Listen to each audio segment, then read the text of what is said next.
Syederalun viral sebuah video beredar di jagat maya. Driver online mengancam customer jika tidak diberi bintang 5.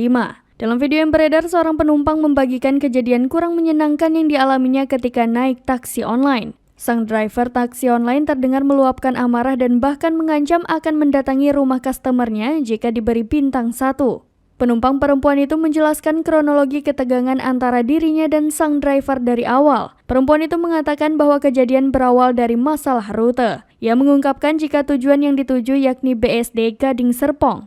Lalu sempat meminta untuk diantar lewat jalan tol karena sedang mengejar waktu untuk meeting. Akan tetapi, sang driver taksi online itu tak menggubris dan tetap melewati jalan biasa. Selain itu, penumpang ini juga menuturkan bahwa diminta driver untuk mengubah destinasi. Namun, penumpang itu menolak permintaan sang driver karena harus membayar 2 kali lipat lebih mahal jika mengedit destinasi aplikasi. Kemudian driver itu mengancam akan mendatangi rumah penumpang jika diberi bintang 1.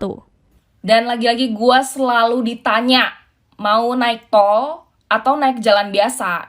Makanya gue kali ini langsung bilang aja, Pak, saya mau naik tol aja.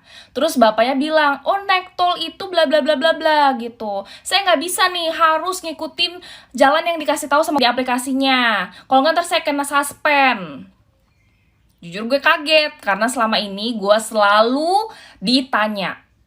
Selama 45 menit di perjalanan tuh bapak-bapak tuh marah terus ya. Dia marah-marah terus, ngomel-ngomel terus, ngancem-ngancem bilang mau datengin ke rumah.